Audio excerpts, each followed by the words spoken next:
Apenas empiece a grabar la reunión, lo que voy a hacer ahora es presentarles entonces el tema de medicamentos o fármacos antianginosos.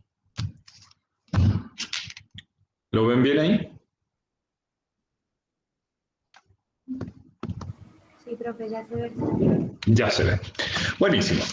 En realidad, lo que tenemos que plantear antes de, yo les decía a ustedes que teniendo la capacidad de tomar los datos del paciente y teniendo la capacidad de poder hacer un diagnóstico diferencial, uno hace un diagnóstico definitivo, como en este caso a lo que se van a referir estos fármacos, es a la enfermedad coronaria aterosclerótica. La enfermedad coronaria, les digo así, es la principal causa de muerte en el mundo. Es decir, si yo pongo todas las causas de muerte en el mundo, la enfermedad coronaria supera a los cánceres y supera a los traumatismos. Esto es muy importante, sí, solo el 38% de las personas en la Argentina se muere de infarto de miocardio o de enfermedad cardiovascular. Y hay que tenerlo en cuenta que depende del área del mundo. Hay casos donde, por ejemplo, sobre todo la década pasada, en los países de Europa del Este la mortalidad llegaba a alcanzar casi el 60%. Entonces, el tratamiento de la enfermedad coronaria es realmente importante. Y tan importante es que, bueno, uno tiene que tenerla en cuenta, sobre todo si va a utilizar medicamentos de distintos tipos. Bien. Fíjense, dentro de los fármacos antianginosos tenemos bloqueantes cálcicos, nifedipina, que no es lo que se utiliza, pero es un representante, los nitratos, mononitrato y dinitrato, antiagregantes plaquetarios, que no vamos a ahondar sobre esto ahora, beta bloqueantes, que ya habíamos hablado en el caso de la hipertensión, y vamos a tratar de diferenciar y notar algunos nuevos que se están utilizando. Esta foto que ven acá es en realidad una coronaria. Si ustedes se imaginan un poquito, esto es una coronaria. Y esto que está acá es, en eso más en amarillo, es una placa de colesterol con una ruptura, que en este caso está, digamos así, esa placa de colesterol, la amarillenta, está un poco rota hacia la punta, pero generalmente se rompen acá, en el hombro de la placa, y vemos un trombo dentro de la coronaria y un trombo dentro de la placa de colesterol. Esto es, en este caso, un evento cardiovascular. ¿Y qué tiene que ver con esto? Esto en realidad tiene que ver mucho y en la evolución de la enfermedad coronaria. Y uno de los grandes, digamos, conocidos en este tema se llama Peter Levy, que es un científico actual, que lo que ha desarrollado es la teoría de la aterosclerosis, y lo que a nosotros nos va a interesar, ¿no?, desde el punto de vista isquémico, es el daño que provoca. Es decir, una arteria sana, donde yo tengo un flujo, recuerden el flujo laminar y la velocidad de flujo y la irrigación, piensen que en reposo un corazón va a tener un flujo, pero que en el caso de esfuerzo, ese flujo se puede multiplicar hasta por 4, porque la pared arterial tiene la capacidad de dilatación. Y si ustedes recuerdan fisiológicamente que la capacidad de dilatación está generando, digamos, una disminución de la resistencia por el radio a la cuarta. Cada aumento en el radio se eleva a la cuarta. Entonces, pequeños aumentos del radio me van a generar, digamos, grandes cambios en la perfusión o en el flujo coronario. Ahora, en el caso de la enfermedad coronaria, fíjense, esto es una placa de colesterol, que acá lo que veríamos es esto, en un corte transversal, pero en un corte longitudinal, fíjense que la placa es más grande, lo que determina la reducción del flujo coronario. Y acá viene el tema. Para yo tratar algo, tengo una herramienta, cuando ustedes utilicen tratamiento, que es un fármaco. Lo que tenemos que ver, y acá es donde uno tiene que manejar, es, manejando frecuencia cardíaca y el aporte, tratar de ¿qué? De disminuir la demanda de oxígeno a nivel miocárdico, y por el otro lado aumentar el tiempo de diástole, porque ¿cuándo se irriga el corazón? Se irriga en diástole. En sístole el corazón se está contrayendo, por lo cual disminuye la perfusión. ¿Recuerdan el tipo de irrigación del corazón, ¿no es cierto? Donde en sístole es nula y se genera durante la diástole. También va a depender de la perfusión del estado de las coronarias y el aporte de oxígeno. Este juego es muy importante para poder determinar, es decir, qué medicamentos vamos a usar y cómo los vamos a usar. Entonces, fíjense, hay un equilibrio normalmente entre la demanda y el aporte de oxígeno. ¿Vamos hasta ahí? ¿Sí? Ese equilibrio hace que esté, es decir, que la demanda sea igualada al aporte.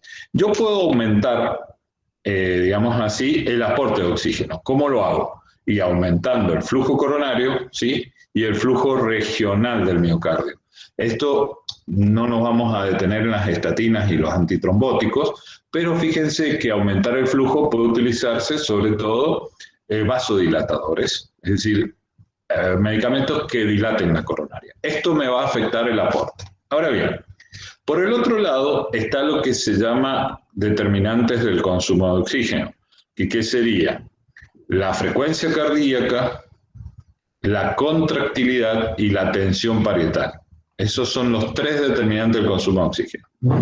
La frecuencia cardíaca y la contractilidad probablemente lo puede afectar con beta bloqueantes que van a bajar la frecuencia cardíaca y van a disminuir la fuerza de contracción por el bloqueo del receptor beta, lo que, si ustedes recuerdan, yo les explicaba que disminuye la velocidad y la fuerza de contracción miocárdica a nivel muscular. Y por el lado de la tensión parietal, si ustedes recuerdan la ley de Laplace decía que la tensión parietal es igual a presión por radio, en este caso sería el radio ventricular, dividido 2 veces el espesor. ¿Qué significa? Que si yo aumento la presión, que sería la poscarga, voy a aumentar el consumo de oxígeno.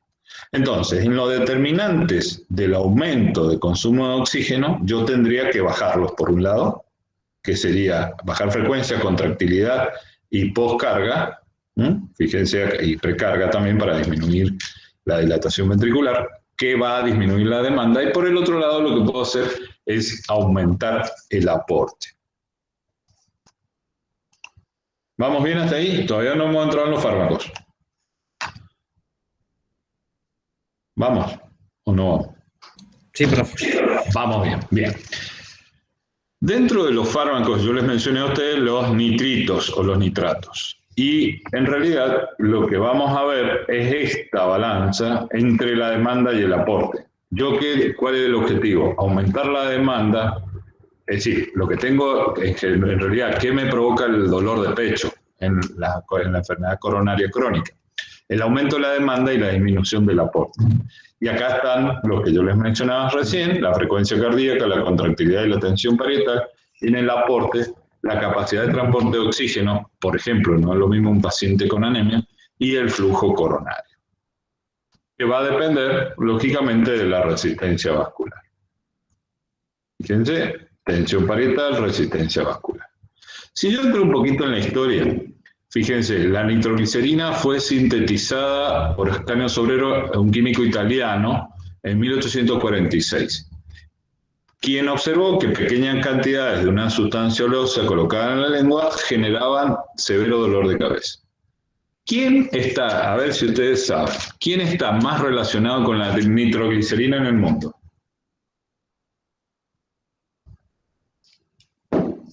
El más famoso. Miren, el más famoso en realidad fue Alfred Nobel. En 1857, Brunton suministró nitrito de amilo mediante inhalación y notó que el dolor de pecho se aliviaba durante 30 a 60 segundos. Y unos años después, Alfred Nobel halló la manera de convertir la nitroglicerina en un explosivo más potente y seguro que nunca antes se había conseguido. ¿Cómo se llama ese explosivo? ¿No se acuerdan? En realidad, el explosivo se llama dinamita. Nobel creó la dinamita. Y cuando creó la dinamita no solo revolucionó la minería, sino también la guerra. Y el gran daño que generó, él en su testamento pidió que sus fondos se destinaran, de las ganancias de esos fondos, se destinaran a un premio al progreso de la humanidad. Y es ahí donde sale el premio Nobel, en el cual todos los años los científicos pelean para ganarlo. Bien hasta ahí. Los nitratos o nitritos orgánicos son ésteres de ácido nítrico, son profármacos y los más usados son estos tres: trinitrato de glicerilo, dinitrato de isosorbide y mononitrato de isosorbide. Lo que actualmente se utilizan son estos dos, el dinitrato de isosorbide y el mononitrato, y el dinitrato ustedes lo tienen que haber visto en algunas películas, algunos pacientes, o por ejemplo la nitroglicerina, donde el paciente le duele el pecho y se coloca una pastillita debajo de la lengua. ¿Lo han visto? Sí. Están dormidos, es la hora del almuerzo. ¿Me escuchan? Es la digestión, profe. Es la digestión. Bueno, pero fíjense cómo esto viene asociado a todo esto que yo les digo. En realidad, lo que hace los nitratos es tanto el mononitrato de isosorbide como el dinitrato, que tiene un pasaje hepático inicialmente, lo que van a hacer con este sulfidrilo, digamos así, generar la liberación de óxido nítrico y inhibir la entrada de calcio al espacio intracelular muscular y generar una vasodilatación. Es decir, lo bueno es que al afectar la entrada de calcio provoca vasodilatación. Como tanto la nitroglicerina como el mononitrato son dadores de óxido nítrico, y el óxido nítrico es un potente vasodilatador. Pero hay que tener en cuenta esto de este grupo sulfidrilo, porque lo que generan estos medicamentos, nosotros le llamamos, este medicamento le llamamos tolerancia. ¿Qué significa? Que cuando un paciente lo toma muy seguido, se agotan aparentemente estos efectos del sulfidrilo y disminuye la potencia del medicamento. Entonces, los nitratos producen vasodilatación arteriolar y venosa, que es la base del alivio sintomático de la angina de esfuerzo, por medio de un componente activo, el óxido nítrico. Tanto ya sea por vasodilatación arterial como reducción de la precarga. Dilata las venas y disminuye la precarga, lo cual también alivia la disnea en el caso del retorno venoso pulmonar, y lo que hace que esa disminución del retorno venoso genere, digámoslo prácticamente, una disminución de los rales a nivel pulmonar. El dinitrato de isosorbide requiere una conversión hepática, y el comienzo, este es el que generalmente se utiliza sublingual, que a lo mejor muchos han conocido el nombre comercial, no es lo importante, pero el nombre comercial es un isordil, le dicen así. Entonces tiene una acción ultra rápida a los 3-4 minutos, y aunque es un poco más lento que la nitroglicerina. La nitroglicerina no se comercializa en la Argentina, sí en Estados Unidos. Los nitratos de acción prolongada en realidad no son eficaces de manera continua, ¿sí? Salvo que se tomen con intervalos libres. Es decir, que yo tengo que generar, por ejemplo, los mononitratos, por ese aumento de la tolerancia que yo les comentaba, yo tendría que hacer 3 tomas. Pero cuando yo hago 3 tomas, 1 la tengo que saltear para evitar la tolerancia. Esto es lo que yo les decía, en la célula endotelial el óxido nítrico requiere el grupo, y ese grupo SH, que sería con azufre, lo que hace esos nitratos orgánicos es producir óxido nítrico, pero cuando yo deplesiono esto, genero la tolerancia. Entonces, fíjense que acá es lo que determina, por último, la relajación del músculo liso. Esto es importante tenerlo en cuenta porque generan efecto de tolerancia. Profe, una pregunta. Sí. ¿Se da a nivel sistémico o específico en el corazón?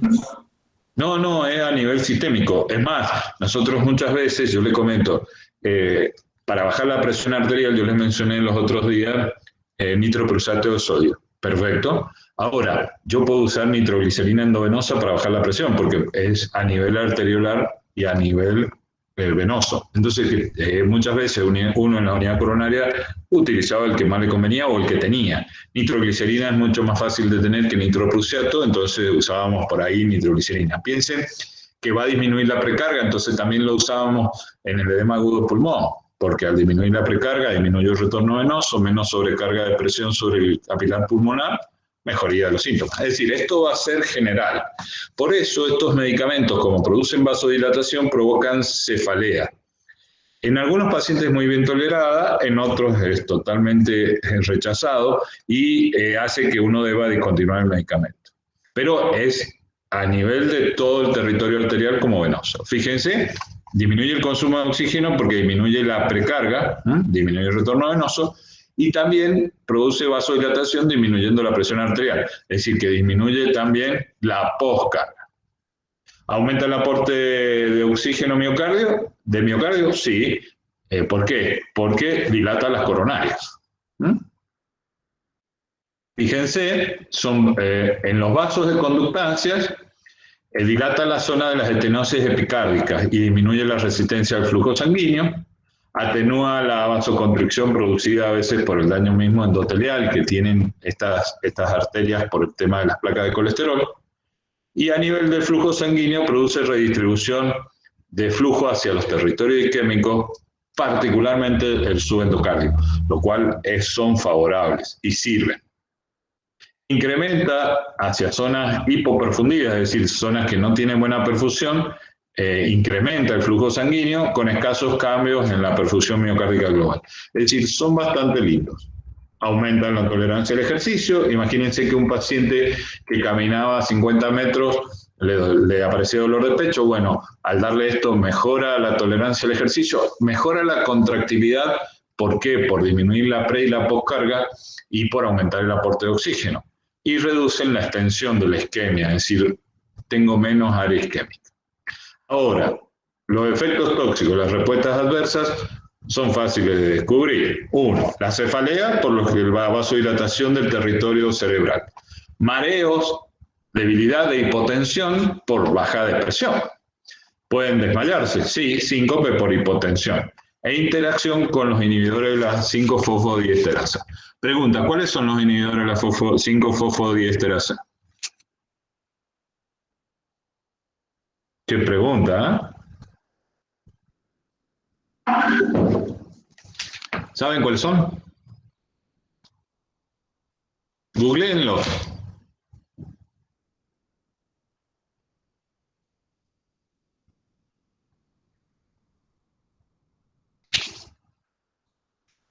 ¿Cuáles son los inhibidores?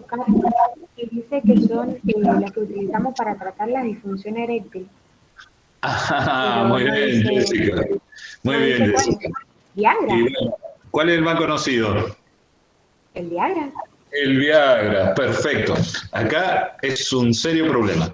Ustedes me dirán por qué. Porque los pacientes, la enfermedad coronaria es más frecuente en el hombre, en primera condición. Segundo, a la mujer nos alcanza después la menopausia. Pero el hombre, cuando se siente mejor, hay uno de los placeres de la vida que es la intimidad de ese tipo. Entonces, el paciente va a pedirles a ustedes que quiere tener mejores erecciones, mejores relaciones sexuales. Entonces, si el paciente está tomando nitritos o nitratos, la unión de nitritos y nitratos a los inhibidores de la fosfodiesterasa pueden originar una hipotensión severa con un shock que no responde a la medicación habitual. Es decir, que estos pacientes tienen contraindicación para sildenafil o, en el caso tadalafilo, por el hecho de utilizar un mecanismo que va a potenciar la vasodilatación a nivel general y generar una hipotensión resistente al tratamiento. Esto lo tienen que entender los pacientes, porque muchas veces los pacientes, y a lo mejor lo han escuchado por ahí, se compran el medicamento en cualquier lado. Y los farmacéuticos cometen el error de dárselo. ¿Me entienden? Bien, esto es importante para que ustedes lo sepan y que saber que no lo podemos utilizar en cualquier paciente. Si vamos un poquito más allá, hablamos de ya hablamos de los nitratos, ahora vamos a hablar de los bloqueantes cálcicos. Entre ellos, recuerden que hablamos de los otros días para la hipertensión arterial de nifedipina y amlodipina, pero esto fue, también ya vamos a ver que se utilizaron para otras cosas. Goldfein en 1960 vieron que podían modificar la contracción del músculo liso cardíaco al bloquear la entrada de calcio a los miocitos. Haas y Herfelder en 1962 señalaron que el verapamilo generaba efectos inotrópicos y cronotrópicos positivos. El verapamilo es un antagonista del calcio, un bloqueante de los canales de calcio. Y Frankenstein sugirió en 1967 que el efecto inotrópico era el resultado de una inhibición del acoplamiento de excitación-contracción. Recuerden que cuando se produce la contracción miocárdica, el calcio que entra en la fase 2 del potencial de acción produce liberación de calcio del retículo sarcoplásmico y eso aumenta la contracción de la célula muscular.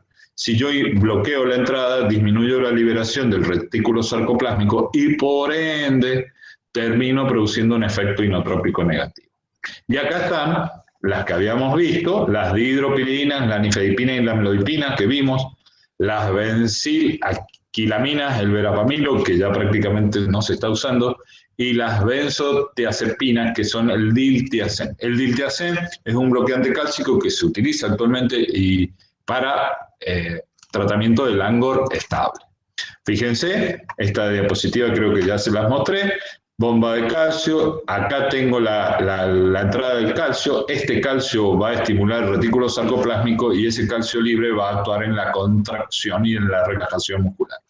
Pero si yo bloqueo el canal de calcio, lo que voy a generar es una disminución del calcio y eso va a hacer que se libere menos calcio. Entonces, ¿qué hace? Por un lado, relajo el endotelio de las coronarias, aumento el flujo. Y por el otro lado, disminuyo la demanda de oxígeno porque disminuyo la contractilidad miocárdica. Y tendría un efecto sobre como antiaterogénico y en la antiagregación. Pero fundamentalmente estaría determinado por este y por este. Es decir, la demanda de oxígeno al disminuir la contractilidad y la frecuencia cardíaca, y la poscarga, y aumentar el flujo coronario por el efecto sobre el endotelio vascular. Interacciones, bueno, cardiodepresor, lo cual hay que tener mucho cuidado con los beta bloqueantes, ya lo vamos a ver, y la flecainida, y efectos secundarios, bradicardia, corazón lento, trastornos en la conducción intraventricular, disminución de la fracción de eyección, que esto está relacionado con la contractilidad, afecta las células del intestino, lo que produce una disminución de la velocidad de movimiento peristáltico del intestino y provoca estreñimiento. Le digo porque esto es muy frecuente. Hiperplasia gingival, vasodilatación, reflujo gastroesofágico y vuelvo a mencionar la bradicardia como efecto importante. Fíjense que todo esto está relacionado por el bloqueo del canal de calcio. Bien. Fácil, sumamente fácil, hay que tenerlos en cuenta.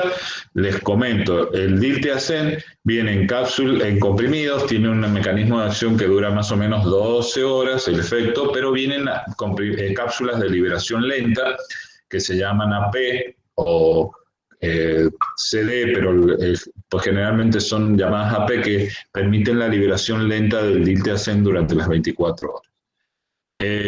Vienen muchísimas presentaciones, viene de 60 miligramos del diltiazem a 480, si no me equivoco, y tiene realmente bastante, 360 es uno de los efectos y tiene bastante utilidad para el tratamiento, como yo les mencionaba, de la, de la cardiopatía isquémica, al reducir el consumo y al reducir el consumo de oxígeno, al aumentar la vasodilatación y al reducir el consumo de oxígeno. Miren, en realidad, por ejemplo, una de las marcas, que es el que tiene Roemers, viene en 60, 90 y 120 y viene otro que es el de, por ejemplo, este es el de Roemers.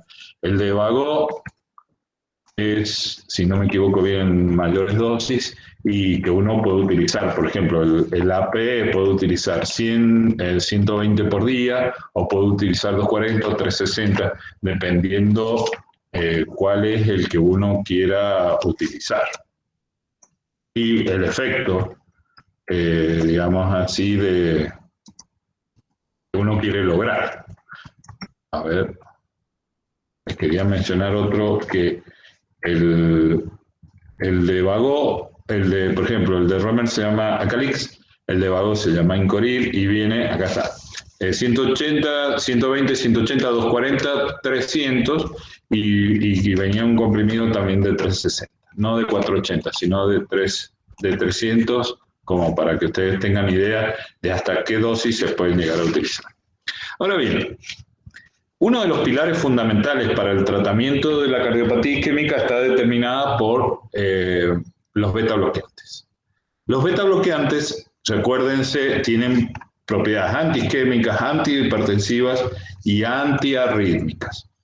Actúan sobre el receptor beta adrenérgico y que es una de las características de los beta bloqueantes, y las indicaciones serían los síndromes coronarios agudos, porque estabilizan la membrana, lo cual hace que tenga menos arritmia, y en la angina crónica estable. Recuerdan los receptores, ¿sí? Y recuerdan acá el mecanismo, ¿sí? Lo que tiene que ver, esto va a tener que ver mucho con el receptor beta, con todo lo que es la MP fosfoquinasa como segundo mensajero y la acción de la entrada del calcio. Entonces, lo que hace el receptor beta es, lógicamente, estimular el receptor, actúa sobre la proteína GS de membrana y termina, lógicamente, generando un cambio con aumento, que esta yo se la mostré, aumento del receptor de beta de la velocidad de contracción y la contractilidad. Si yo bloqueo el receptor adrenérgico, lo que va a generar es el opuesto. Es decir, voy a generar una disminución, digamos así, de la fuerza de contracción y de la velocidad y del pico de contracción, lo cual va a hacer que tenga menos consumo de oxígeno. Pero también va a disminuir la frecuencia cardíaca, aunque no todos los beta bloqueantes van a generar un efecto vasodilatador. Ustedes me dirán, ¿por qué? Porque yo al bloquear el receptor, lo que hago es, si bloqueo el receptor beta en las arterias periféricas y en la coronaria, lo que voy a hacer es aumentar, digamos así, el efecto constrictor. Los beta bloqueantes puros generan eso. Algunos son dadores de óxido nítrico y otros van combinados con bloqueantes alfa, como el carvedilol, con bloqueo alfa o la betalol, pero tienen que pensar que si no tienen un efecto dador de óxido nítrico como bisoprolol o nebivolol, lo que van a generar es una vasoconstricción. Pero la disminución, estos son el efecto normal de los receptores. La disminución de la frecuencia, la disminución de la contractilidad, la disminución del automatismo y la velocidad de conducción, todo esto va a hacer que disminuya el consumo de oxígeno. Aunque en el tema del músculo liso arterial me va a generar una vasoconstricción. Aunque hay beta bloqueantes ahora asociados que tienen efecto dilatador. Entonces acá viene el tema más importante. Demanda versus aporte. Lo que yo quiero es disminuir la frecuencia cardíaca, aumentar la perfusión en diástole, o disminuir la frecuencia cardíaca, perdón. Y fíjense, disminuir la poscarga, aumentar el tamaño cardíaco, lo que aumenta la ley de Starling, la fuerza de contracción, pero disminuye el efecto propio del beta bloqueante, la contractilidad y la infrautilización de oxígeno. Pero genera, como yo les comenté, vasoconstricción, salvo que en este caso lo que queremos hacer es utilizar algún medicamento que tenga efecto vasodilatador. Pero miren, lo bueno es que genera una fuerte demanda del consumo de oxígeno con un efecto entre, si bien aumenta la perfusión en diástole, produce un poco de vasoconstricción. Esto lo vimos, tienen efectos la selectividad, la actividad simpático-mimética intrínseca, la actividad bloqueante del receptor alfa y la acción antiarrítmica. Fíjense, los cardioselectivos y no cardioselectivos, recuerden que yo les mencioné, los que más se utilizan es atenolol, metoprolol, bisoprolol, esmolol era para uso endovenoso, nadolol, timolol se utiliza en gotitas, propanolol se utiliza también para el tratamiento de la cirrosis hepática, y con actividad simpático-mimética intrínseca tenemos el acebutolol, que ya no se utiliza, y el pindolol, y estos que, bueno, sin actividad, y los bloqueantes del receptor alfa, que sí estaban, yo les mencioné, se utilizan mucho, que es carvedilol y labetalol, que tendrían un efecto favorable en el caso de hipertensión. Entonces, en la angina crónica estable, el objetivo es disminuir la frecuencia y severidad de la angina y aumentar la capacidad de ejercicio sin efectos adversos significativos. Todos tienen más o menos una efectividad similar y es dosis dependiente. A medida que yo voy aumentando a veces la dosis, puedo lograr un efecto. ¿Qué hacen? Aumentan la capacidad de ejercicio, disminuyen los episodios de angina y el uso de la nitroglicerina sublingual, y producen depresión del ST, y disminuyen la depresión del ST inducida por el ejercicio. Esto se ve en las ergometrías. Mejora la supervivencia. Esto ya está corroborado en varios estudios, que los beta bloqueantes mejoran la supervivencia en que han tenido infarto o en insuficiencia cardíaca.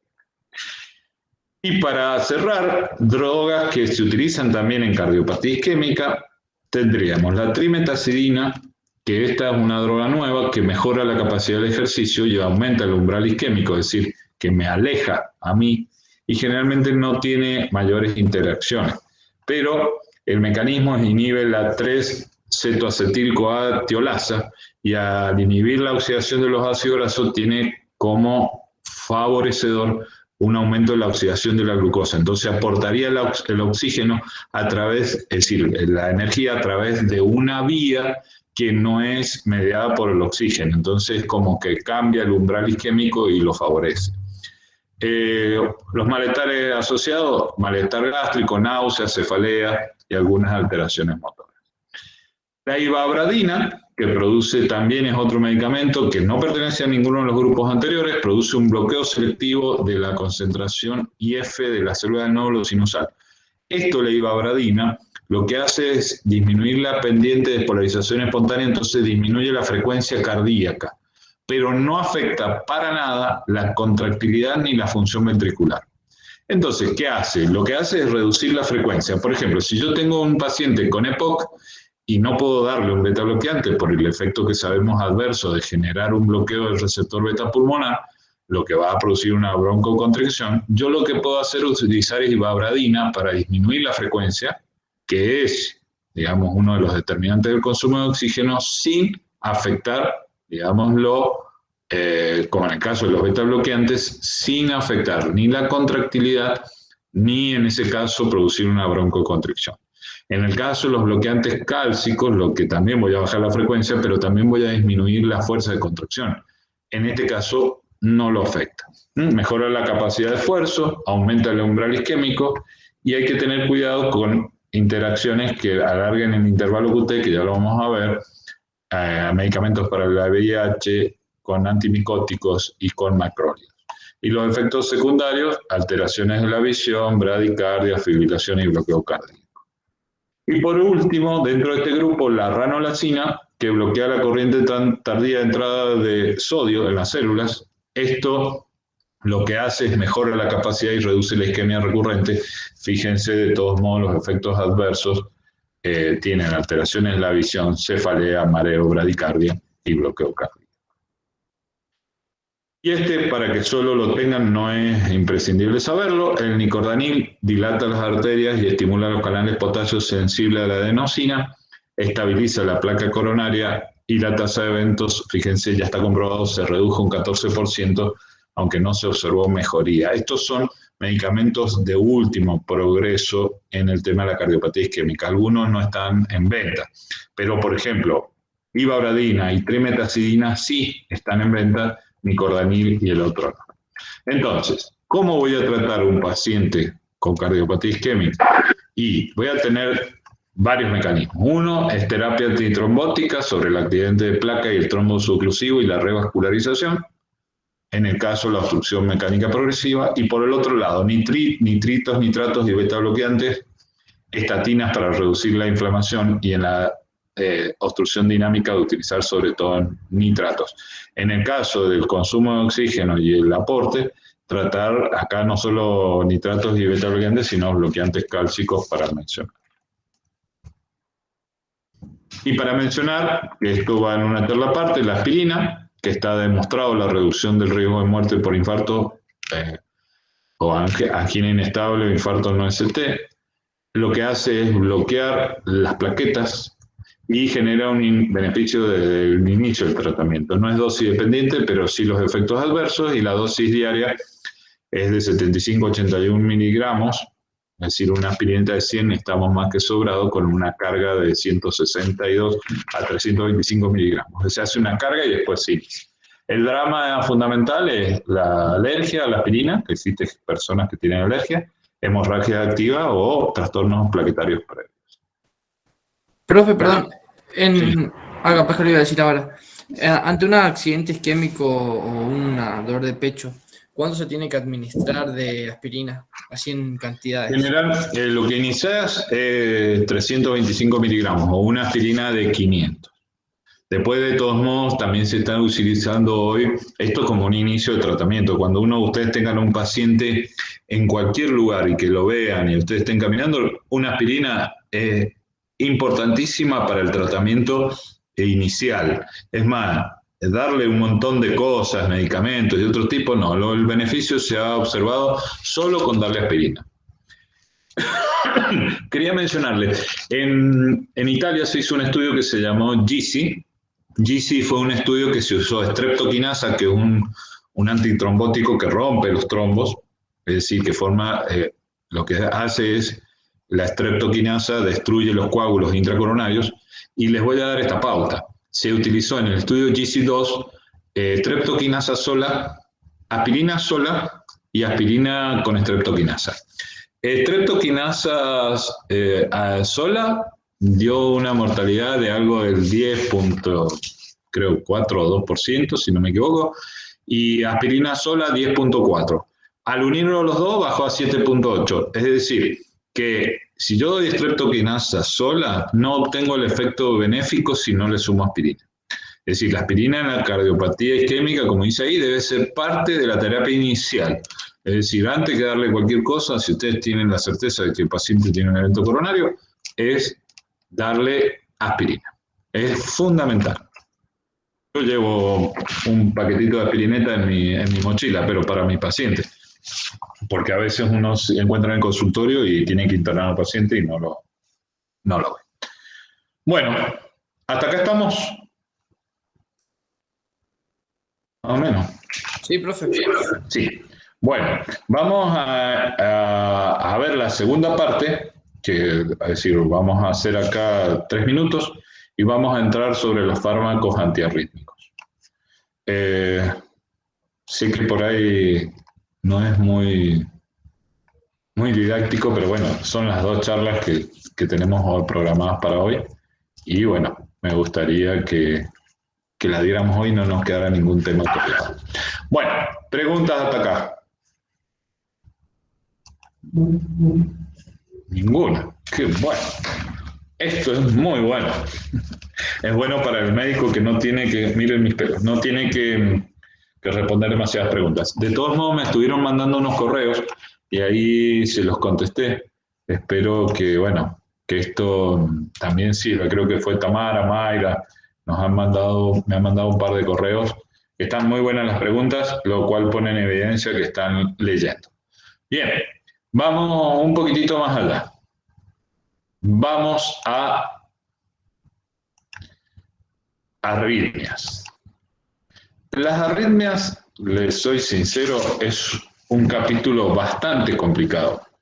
Y no todos los médicos manejan, y no todos los médicos manejan bien, y no todos los cardiólogos tienen mucha capacidad para el manejo. ¿En qué sentido?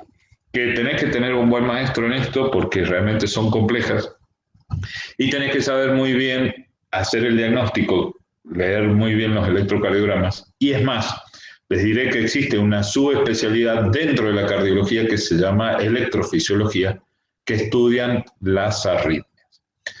Uno de mis maestros, el doctor Gambarte. El doctor Gambarte es un cardiólogo que, bueno, ejerció su profesión en el Lago Maggiore, era el jefe de servicio, y fue mi maestro en este tema. Como él hacía arritmias, en parte era electrofisiólogo, en parte nos inculcaba mucho esto, lo cual es bueno porque no todo el mundo la maneja y no todo el mundo tiene tanta práctica. No soy yo especialista en arritmia, pero me gustan. ¿Ven ahí? ¿Lo ven? Sí, profe, sí se ve. Perfecto. Bien. Vamos a ver, primero voy a hacer una pequeña introducción de las arritmias y vamos a ver 3 o 4 antiarrítmicos. Existen muchísimos más, pero vamos a tratar los más importantes, que es con los cuales ustedes se van a encontrar en la práctica diaria. Lo que hay que tener en cuenta antes de hablar es de 2 cosas. De cómo se forma, a lo mejor ustedes lo recuerdan, el potencial de acción y en el nódulo sinusal, cómo se activa las aurículas, cómo se activa el nódulo auriculoventricular con su potencial de acción y cómo se activan, digamos así, los ventrículos, lo cual determina la formación del QRS, ¿sí?, que está acá abajo, y que esto está relacionado con el equilibrio electroquímico de transmembrana, que depende de la ecuación de Nernst, no sé si se acuerdan, ¿sí?, que da el potencial de acción basal. Y depende también del potencial de acción como respuesta propagada cuando alcanza el potencial umbral. Y yo les quería mostrar esto porque esto es importante, que las 4 fases, la de reposo, menos 96, con el cambio en el potasio, y después se produce una apertura con entrada de calcio, inversión del potencial de acción, inversión de la polaridad, salida de potasio, digamos, acá hay un efecto sobre el cloro. La segunda, donde entra calcio y empieza a salir potasio, este calcio es el que va a generar la liberación del retículo sarcoplásmico de más calcio y tiene que ver con el acoplamiento del sitio contráctil. Y por último, la salida de potasio para restituir el potencial de acción. Y en la fase 4, el intercambiador de la bomba de sodio-potasio, que es la que va a restituir y mantener el sodio afuera y el calcio adentro. ¿Hasta ahí vamos bien? Bueno, es un sí. Bien, vamos a seguir sobre el potencial de acción porque es muy importante para que vamos a ver cómo actúan los distintos medicamentos. Entonces, tengo despolarización, repolarización precoz, meseta, que acá es donde entra el calcio, y repolarización tardía, donde sale el potasio y restituye al potencial de reposo. Eso tiene correlato con el QRS del electro. Ahora bien, ¿yo puedo tener arritmias? Sí, puedo tener arritmias porque aumenta el automatismo normal, por ejemplo, que cuando ustedes corren aumenta el ritmo sinusal, entonces se llama taquicardia sinusal.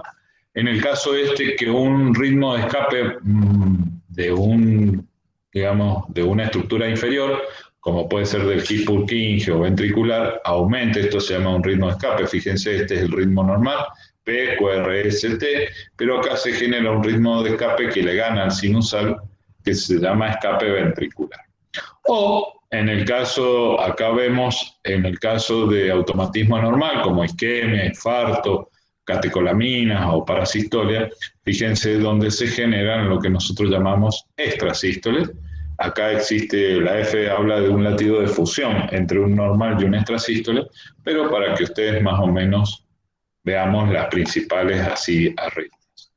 Y se puede generar por actividad gatillada, como por intoxicación digitálica, catecolaminas, en el momento de destapar la coronaria cuando está el paciente teniendo un infarto o un QT prolongado congénito, o postdepolarizaciones tempranas se generan, fíjense, sobre el final del potencial de acción, otro potencial, o estos, que generan lo que se llama la probabilidad de en la fase 3, generar un estímulo que determine otro latido nuevo y que puede generar una arritmia grave. Pero esto es para mencionar las formas de producción de la arritmia, entre ellos la reentrada, que por ejemplo, fíjense, taquicardias reciprocantes, aleteo auricular, taquicardias ventriculares, que en esto lo que hace es el estímulo bajar, encontrar un área a lo mejor isquémica que no conduce, el estímulo baja por la otra rama y cuando vuelve, esta área ya está recuperada y me permite generar un circuito de reentrada que puede generar,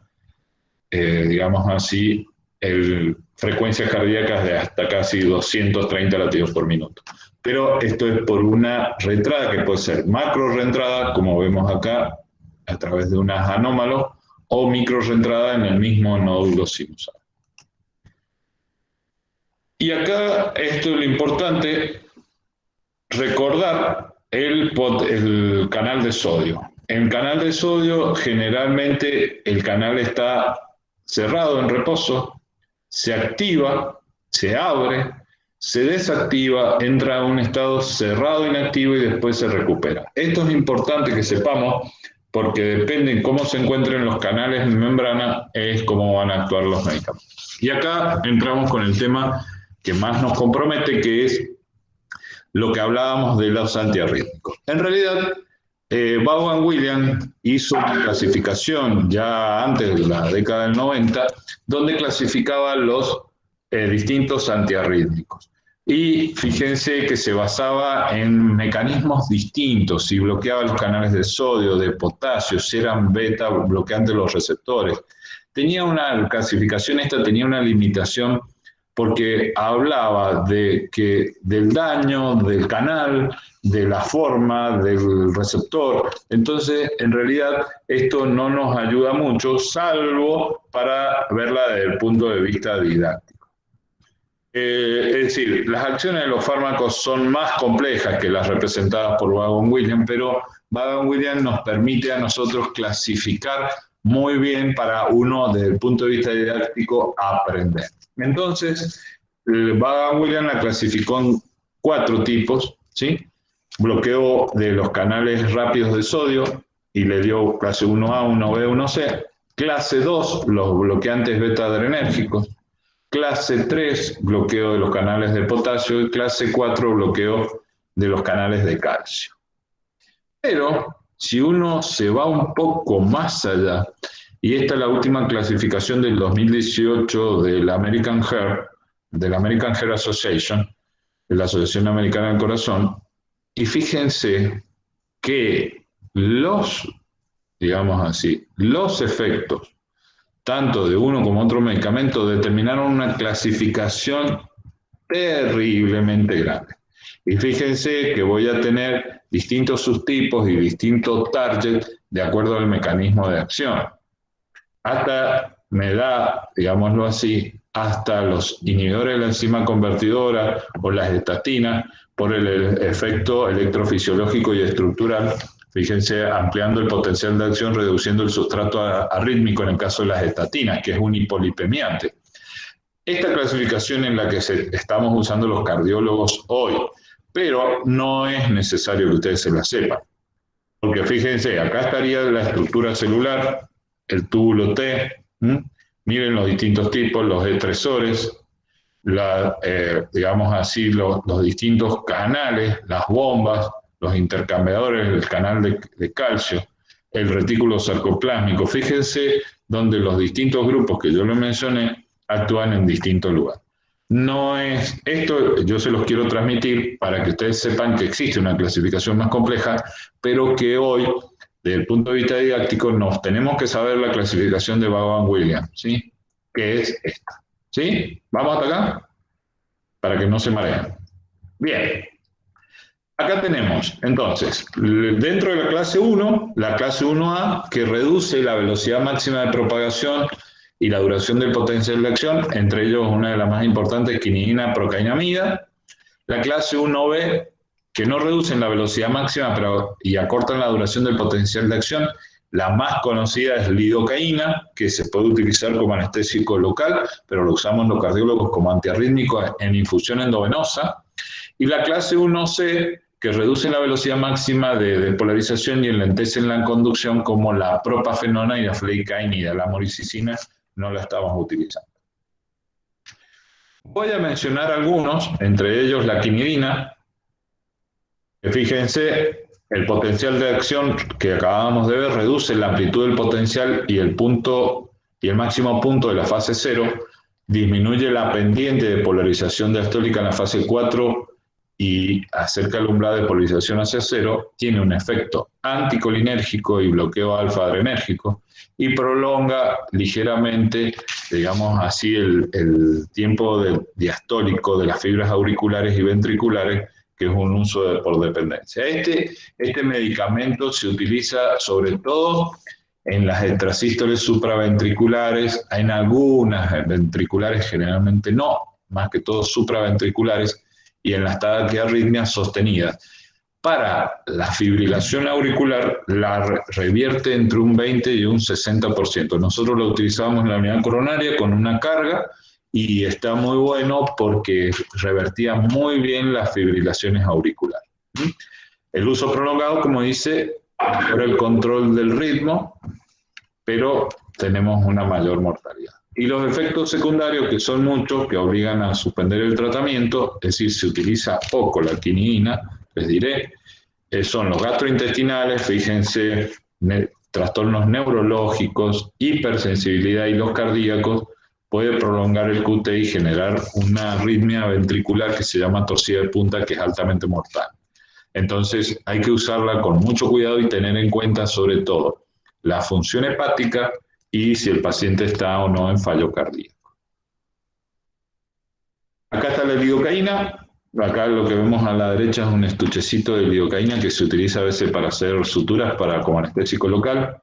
Y lo que hace es bloquear el canal, acuérdense que este es del grupo 1B, bloquea el canal de sodio en su estado abierto y es posible que también en su estado inactivo. Esto es bueno, sí, en situaciones de isquemia hay mayor facilidad para bloquear el canal de sodio. Entonces eso hace que no haya áreas que tengan reentrada y previene el desarrollo de fibrilación ventricular. La lidocaína endovenosa la utilizamos para las arritmias ventriculares y sobre todo en el marco de la cardiopatía isquémica. Indicaciones: eficacia moderada en arritmias ventriculares de diferente causa, inefectiva contra arritmias supraventriculares, por ejemplo, fibrilación auricular o flutter, pero es muy efectiva contra las ventriculares. Como dice acá, no hay que usar la profiláctica, es decir, no es que yo tengo un infarto le voy a poner lidocaína, no, si tengo arritmia le voy a utilizar lidocaína, si no, no. Y los efectos secundarios del sistema nervioso lo hemos visto en dosis altas: delirium, confusión, vértigo y estupor. No hemos llegado al coma porque uno ya lo va reconociendo y lo que hace es sacarlo.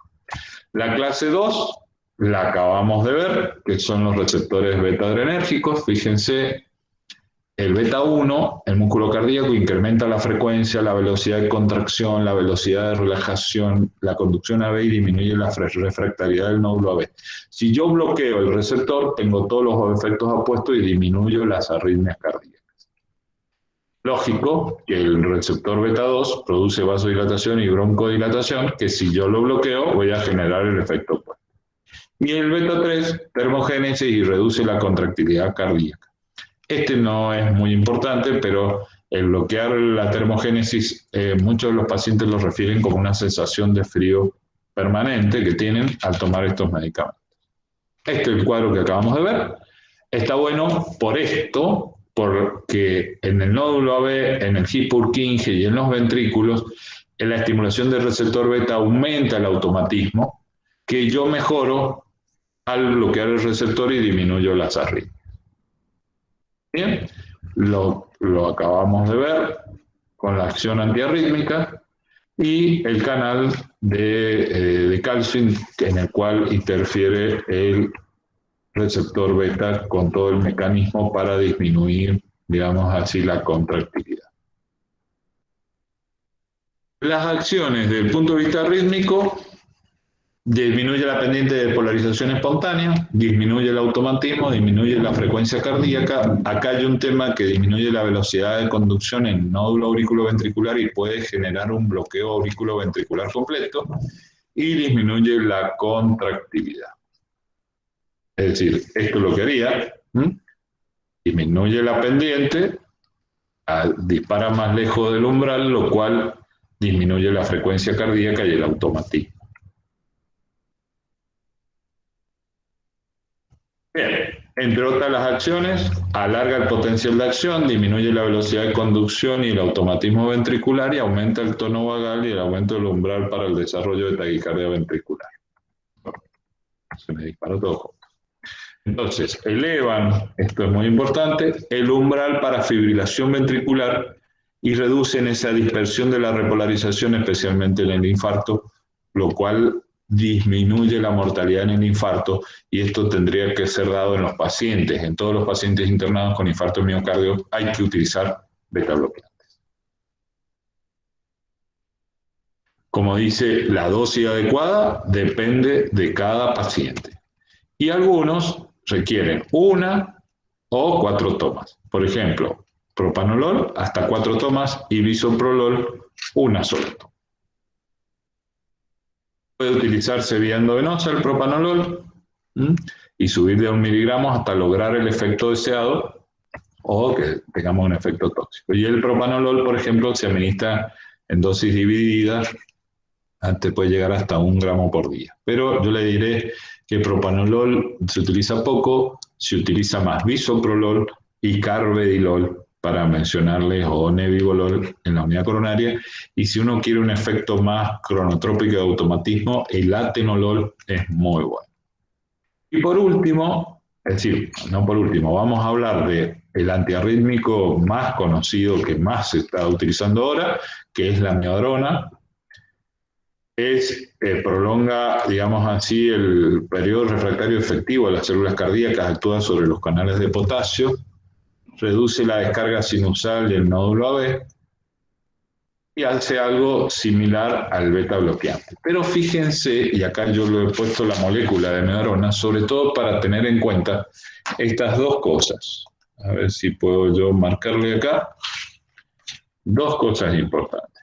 Que acá, en el carbono 18, acá en la posición 18 y en la posición 19, tiene dos moléculas que no es otra cosa que yodo. Entonces, lo que va a hacer, en realidad, fíjense todos los efectos que tiene electrofisiológicos, disminuye la velocidad máxima de los canales de sodio, su uso es dependiente, tiene un efecto antagonista sobre el receptor alfa y beta y bloquea los canales de sodio lento. Pero ese yodo me va a trabajar sobre la tiroides. Entonces, la amiodarona tiene efectos a veces que van a interferir sobre la glándula tiroidea. Tiene muchísimos efectos, es muy buen antiarrítmico, tiene algunas ventajas y algunas desventajas. El efecto hemodinámico, vasodilatación, disminuye la frecuencia cardíaca, disminuye la contractilidad, tiene acción antiadrenérgica y disminuye la velocidad de, digamos, de la pendiente de presión-tiempo en el ventrículo izquierdo, lo cual mejora muchísimo el trabajo hemodinámico. Pero fíjense todos los efectos: bloqueo múltiple de canales de potasio, bloqueo de canales de calcio, bloqueo adrenérgico, bloqueo del canal de sodio. Acá está la inhibición de la hormona tiroidea, prolonga el periodo refractario, lo cual está bueno para evitar las reentradas, pero como efecto global disminuye la frecuencia, previene la taquicardia ventricular, tiene poca actividad proarrítmica. ¿Qué sería proarrítmico? Es la posibilidad de que el mismo medicamento genere otra arritmia. Efecto del caso inotrópico es muy bueno, pero no es la panacea. La indicación es, como dice ahí, por vía endovenosa para fibrilación ventricular y taquicardia ventricular con deterioro hemodinámico y refractario a otros medicamentos. Es superior a la lidocaína en esto, pero no es lo mejor. Por vía oral, controla, fíjense, extrasístoles ventriculares y no ventriculares no sostenidas, a eso se refiere NS, controla el 60-70% también de las taquicardias ventriculares y fibrilaciones ventriculares recurrentes, y los comprimidos vienen de 200 miligramos y se recomienda empezar con 800 y luego descender. El uso prolongado, en uso prolongado es bueno para la taquicardia paroxística supraventricular y la fibrilación auricular y el aleteo auricular, y es muy bueno para mantener el ritmo después de hacer una cardioversión eléctrica. ¿Cuál es el problema que tiene? Es de absorción lenta, se elimina a través del hígado, lo cual puede provocar daño hepático. En el miocardio es 10 a 50 veces superior, y lo malo que tiene es que si yo quiero sacar el medicamento, aparte de, es malo porque atraviesa la placenta y está en la leche materna, fíjense la semivida terminal, es decir, que puedo llegar a tener hasta 110, 107 días el efecto de amiodarona. En promedio 53 días, lo cual esto es muy malo si yo quiero sacar rápidamente el medicamento. ya sea por el aumento del bloqueo o por los efectos adversos sobre la tiroides. Fíjense, puede dar fibrosis pulmonar con un patrón restrictivo y tos y disnea, lo cual no es muy bueno. Efecto hepático con elevación de las transaminasas y cirrosis. Enojo, coloración azulada en los ojos, es decir, hablamos de la córnea porque produce depósitos corneales y puede llegar a producir neuritis óptica. Fíjense que acá se ve el color azulado en la córnea. Hipohipertiroidismo, hipotensión y bradicardia como para uno tener en cuenta. Es decir, de todos los antiarrítmicos hay que tener en cuenta los beta bloqueantes, la lidocaína y la amiodarona como drogas más importantes, sobre todo para que ustedes conozcan y que sepan cuando vayamos a rendir, tenerlas bien finas por el tema sobre todo eso. Recuerden de todos modos que los beta bloqueantes están en todos los tratamientos, ya sea para hipertensión o para cardiopatía isquémica. Y también para el caso de los antiarrítmicos, que ustedes vieron la cantidad de medicamentos que tienen efectos antiarrítmicos, pero que creo que para que ustedes manejen bien, estos tres son importantes. Por ahí hay que tener mucho más idea de arritmias para ver cuál es la que vamos a utilizar y cómo lo vamos a manejar, pero teniendo un conocimiento básico de arritmias y sabiendo los medicamentos, hay que tenerlos en cuenta para la interacción. Por ejemplo, vemos mucho asociado a amiodarona hipotiroidismo y algunos casos de hipertiroidismo. Se ven en las series hasta 30% de hipotiroidismo y le diré que un 3 a un 5% de hipertiroidismo por el efecto de ese yodo que contiene la molécula. Muy bien, vamos a detener la grabación y